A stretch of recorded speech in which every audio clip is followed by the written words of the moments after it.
Thanks for having me. Congressman, I know you've been in and out of Washington, but largely the House members have not been here in town. The House hasn't voted since September 19th. It'll be the 7th consecutive week now that they've been working from home. Would you urge Speaker Johnson to bring everyone back to try to break the impasse over government funding?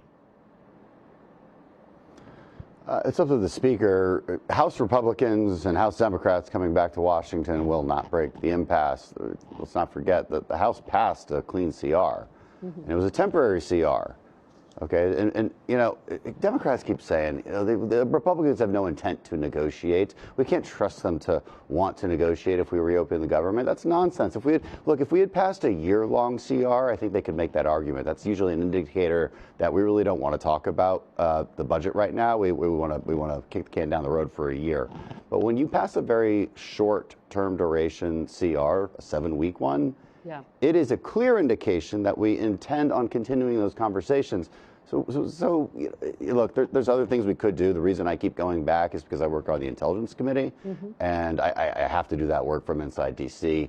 There's a number of reasons people go back. But look, in the end, the Senate has to deal with this. And the Senate Democrats just have to reopen the government. It's that simple. They voted, I don't even, what is it, 15 times now to keep it closed? Yeah. They wouldn't even vote to keep federal workers paid. That was a crazy lifeline that Senator Thune gave them, allowing them to vote, almost have the easy way out, allow them to at least vote to take the pain off of federal workers, and they voted that down too. I really don't know what their strategy is at this point. They're the ones who need to figure this out. So perhaps you heard Senator Warner at the top of the program say, you know, conversations are happening this week. He was hoping that there would be some end. On your side of the Capitol, you're saying you don't see signs of this ending this week? Don't see what? Sorry. I don't see us going back into session. I think we would have been notified by now. Yeah. But again, the impasse is not in the House. You know, we passed it out of the House. But to come to an agreement, which is what he was. The senator was talking about everyone getting together and going to the White House with the president to hammer this out. The speaker, at least. It doesn't sound like you have that level of optimism. But let's talk about the impact where you are.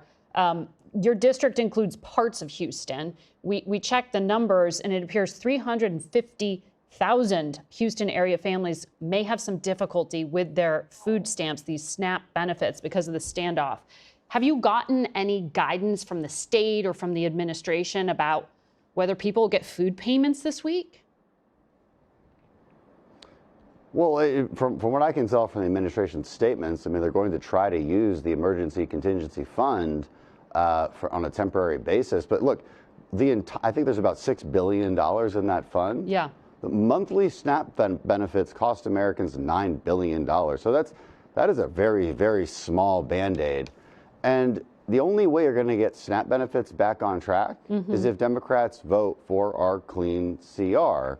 I visited a food bank recently. Yeah, they're preparing for a huge influx in demand. Yeah. You know, the state can only do so much on this. All of us can only do so much. There's a really simple solution to this, which is just keep the government open. And you know, you want to negotiate this very complex healthcare issue, which is what Democrats say they want. I think they kind of chose it out of randomly and all of a sudden decided to throw this temper tantrum. But fine, let's negotiate it. But you have to do it with the government open and not hold a gun. You're not holding a gun to our heads. You're holding a gun to the regular American people's heads. You are on the Intelligence Committee. You mentioned you have had to come back here to view